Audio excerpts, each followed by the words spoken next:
Thank you very much. Bismillahirrahmanirrahim. Assalamualaikum warahmatullahi wabarakatuh. Allahumma sholli ala sayyidina Muhammad wa ala alihi wa sahbihi ajma'in wa ba'd.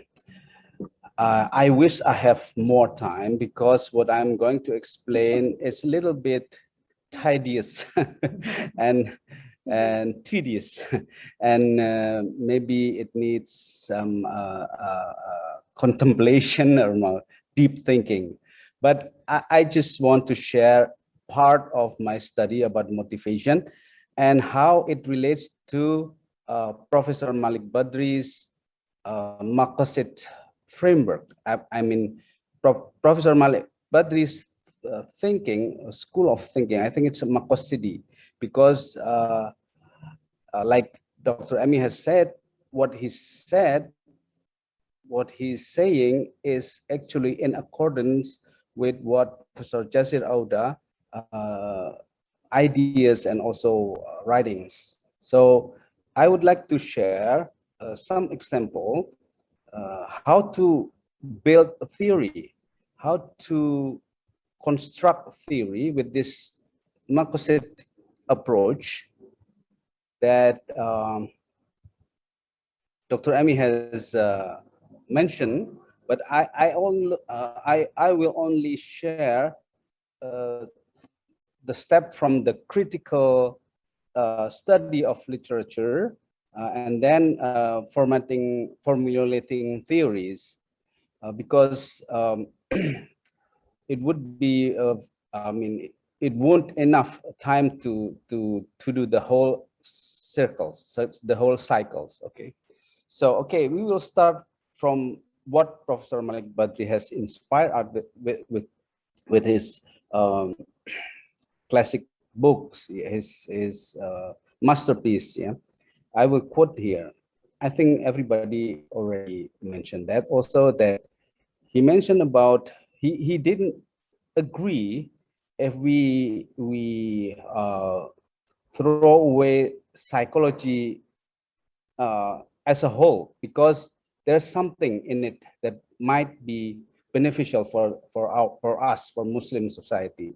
He mentioned there is gems in the water and the trash, you know. So there is something valuable. So I would like to give you another perspective about this metaphor, as to show you how we see the conventional psychology and how we can reconstruct it so that it will be more beneficial, it will be more beautiful, it will be more coherent with our values. So I would say that the conventional psychology is like a mud, but there is some pearl in it. So there's a pearl in a mud. So we don't need the mud. We don't need the dirt here. We need the pearl. So we have to extract the pearl and then clean it up, and then we will reconstruct it to become something beautiful like this. So this is the Islamic psychology. Okay, so this is the conventional psychology, and this is the Islamic psychology. See, you can see the difference.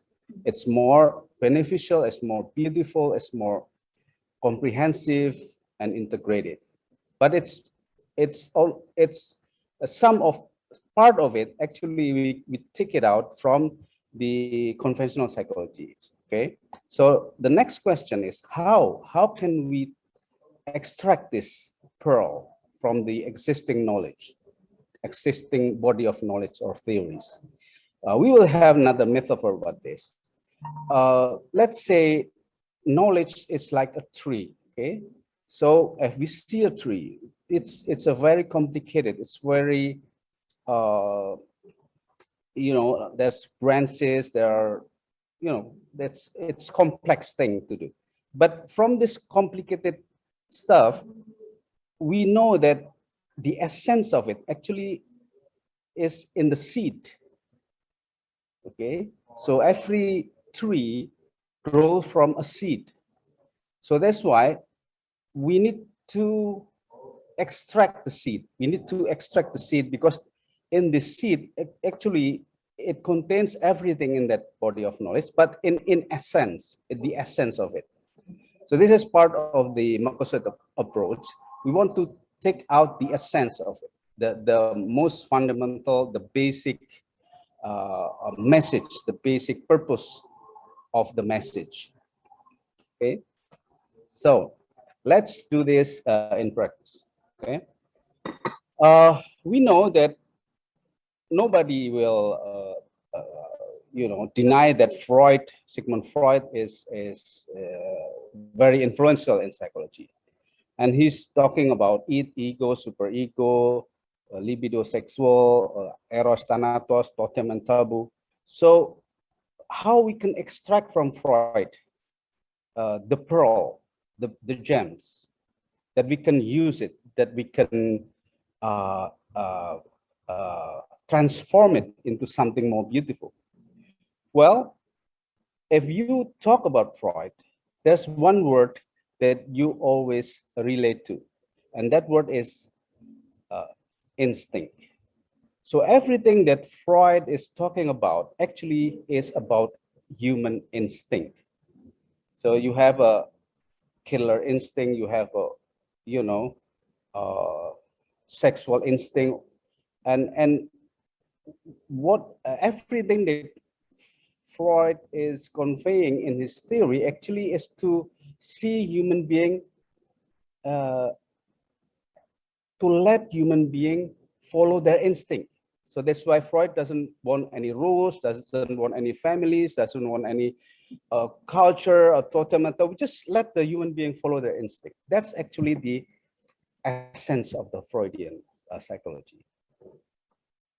How can we use this? Why is this the pro? Because actually, if we study from the Imam Ghazali's teaching, thinking, and also, of course, from the Quran, there's a part of the human being that is called a shahwat and amara, and also hawa. So that those kind of things actually is there in all human beings. So instinct, as the term, actually everybody have that. But the problem is, in Islamic perspective, instinct is not something to follow. Instinct is something that is natural. And if we define it, actually instinct is useful for a survival. So I define instinct in my book that is not yet translated into English as the something that someone should do to survive. That's instinct. Okay. And then we step forward with B.F. Skinner, and he talk about operant conditioning, talk about reinforcement. He denied the freedom, independent will. He wrote a book about beyond freedom and dignity, a lot of stuff. But what is actually his contribution to the knowledge of psychology, to the knowledge of human being? I would say his jewel, his pearl, is reinforcement. So everybody, all human being, will experiencing some kind of reinforcement in their behavior that make them make them repeat the behavior. Okay, that's Skinner. And then, of course, Abraham Maslow also have a contribution on this, and he talks about the hierarchy of needs. But actually, if we read carefully his idea in his book, and he confessed in his book that actually his idea is not completed yet, because he can't really explain what he means by self-actualization. So actually what Maslow is talking about is a two-part of human characteristic. That the first one is needs, and the second one is actualization. Actualization is something different than the needs, because when you come to the definition and the illustration actualization, Maslow himself said that those who already have their needs fulfilled are those who will be in the actualization state. So actualization actually doesn't have doesn't relate to needs. So if you already fulfill all of your needs, then you will be actualized. So actualization is not need. So the term need for actualization actually is not correct. But needs, it's natural. It's a human nature. All human beings have needs. So what is the difference between needs and instinct? If instinct is what someone should do to survive, needs it's what someone should have to survive. So it is also something that is fundamental, but it has a different dimension. Okay, so this is the example, but we have more theories. We have McClellan theories. We have a lot of theories and more theories. And I found 32 conceptual concepts about some concept that is related to motivation. That's related to motivation. 32 terminology that is that the scholar want to use to explain motivation. Okay, so this is already the if you imagine, this is already the essence. Okay, so if you study motivation without any critical thinking, critical study about what they really mean, you will be overwhelmed, because this is just the essence, you know, like every term has their own books or their own articles. So this is the first phase of extracting the essence. But these 32 terminology actually is not the final step, because they still have overlap a purpose, overlap concept with each other. That's why we will do the second phase of extracting the essence. Okay, so what I did, I what do you think? Categorize. Yeah, I categorize some of this term based on the similarity and based on the purpose of this terminology. So the first one, we have instinct, needs, and also revenge and wants or interest. So usually, if we have more time, we can have quiz. So what do you think about these four things? What is the essence of these four things? But still, we don't have time, so I just want to show you the essence of these four things. Actually, is, sorry, I read the wrong thing. This is not about needs. It's about self-determination, about yeah, the, what do you call it, independence, yeah, and stuff. It's a freedom to choose. This is the first thing. Sorry, the instinct and needs and stuff. Okay, it's the second one. Okay.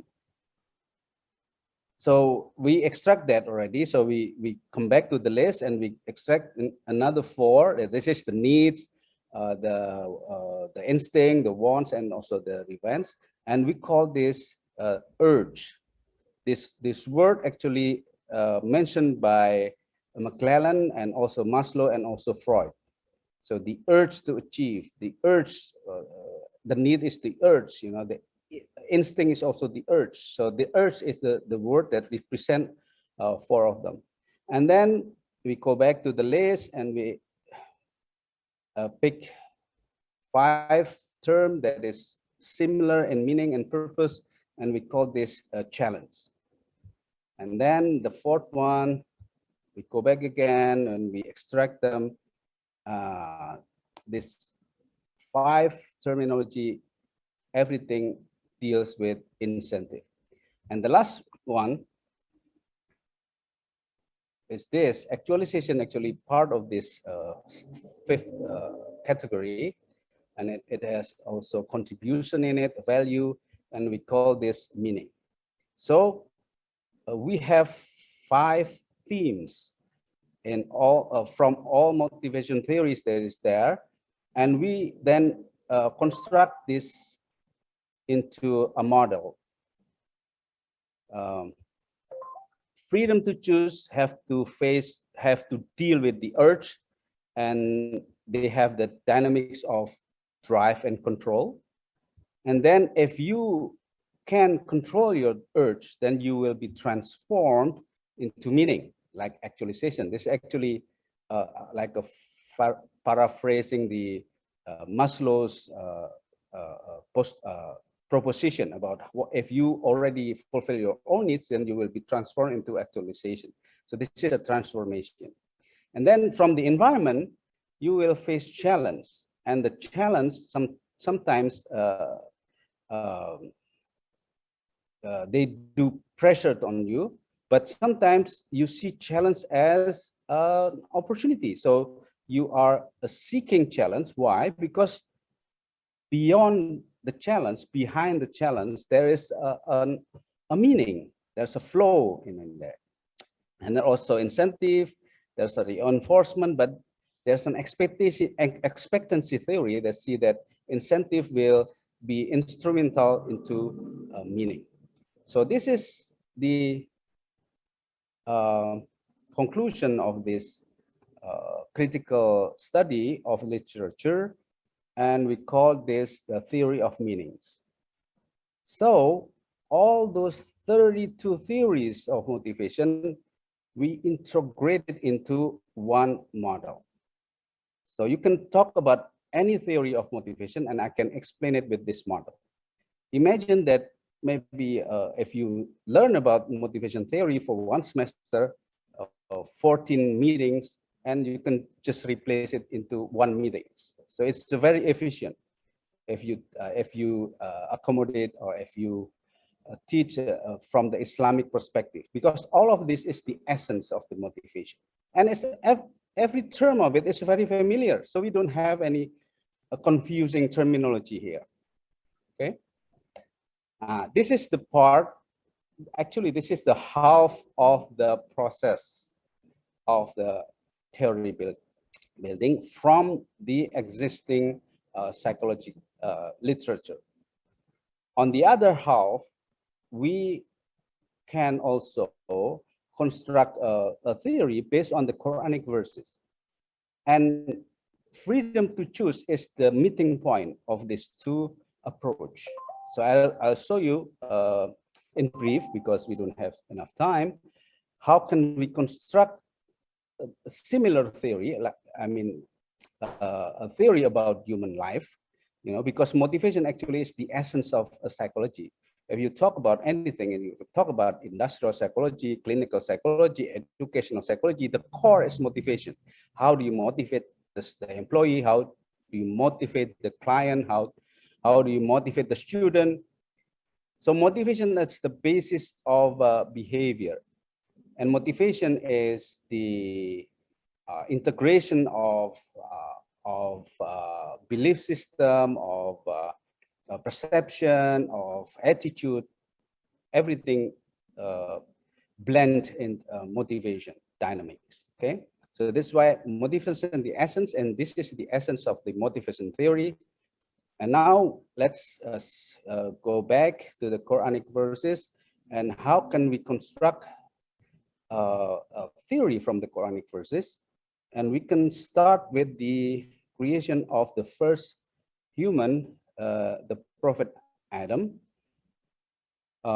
As mentioned in the Surah Al-Baqarah, the verse number 30 to 39.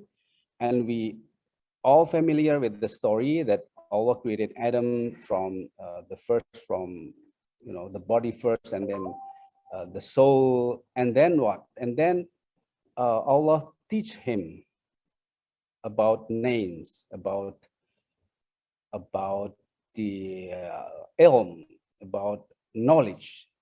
So the first thing that the human being do is learning. And we can see from our babies, from us also when we are babies, the first thing we do is learning. So learning is a very important uh, uh, developmental duty, you say, developmental process. Okay, and then Allah tested Prophet Adam with a command, actually something that he shouldn't do. Don't go near this tree, something like that. That's a test. Test of what? A test of the ability that already endowed by Adam from Allah, about the freedom to choose. Okay, and then Prophet Adam can choose the opposite, can choose to not to follow the command of Allah. That's the evidence of the freedom to choose that all human beings have. But then, if we conclude it into a model, first you are born, and then you learn, and then you have freedom to choose. But then, because you have freedom to choose, you will make mistake. So this is the common human beings experience in their life. But the defining process is the last one, that not all human being aware and not all human being willing to do, is the tawbah, repentance. So you see that freedom to choose actually is everywhere in the Quran, and the psychology also talking about that. But then there are some variables that have influence on it, that influence the freedom to choose, that we can understand from the study of the psychology. But also in the Quran, actually, we have challenge and incentive also. But there are a lot of types of it. Okay, something that is not in the conventional psychology is the tawbah, the repentance. Repentance is not quite discussed in the psychology. So that's just a little glimpse of how we can develop theory based on the Marxist approach, based on the inspiration by Professor Malik Badri, not to throw away the baby with the trash, or the gem with the trash.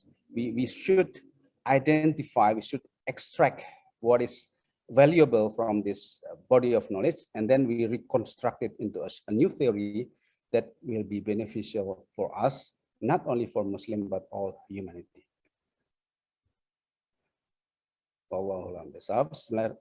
Thank you very much. Assalamualaikum warahmatullahi wabarakatuh. Wa alaikum salam wa rahmatullahi wa barakatuh, dear Dr. Bagus. Please, dear participants, round of applause for our beloved teacher, Dr. Bagus. MashaAllah. It's such an honor to always listen to you, Dr. Bagus. Every time we listen to you, we get more insights. And thank you for presenting how we can apply the Maqasid method to, use other theories and, derive to certain notions from them that we could actually reconstruct, as you say, and apply to an Islamic psychological framework. It was very inspiring, Dr. Bagus, and we hope to listen more when it comes to how to apply this method, inshallah. Barakallahu feekum.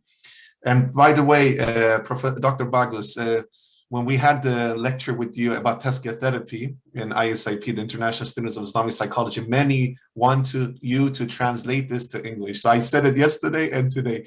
Please, when you have time, translate your great works from Bahasa to English, so because there are so many people who will love to benefit from it, And also, I want to send my regards to all of our brothers and sisters in Indonesia, because we have so many Indonesians here, mashallah, you're so polite. You're writing to me personally asking if it's okay to go to pray salah.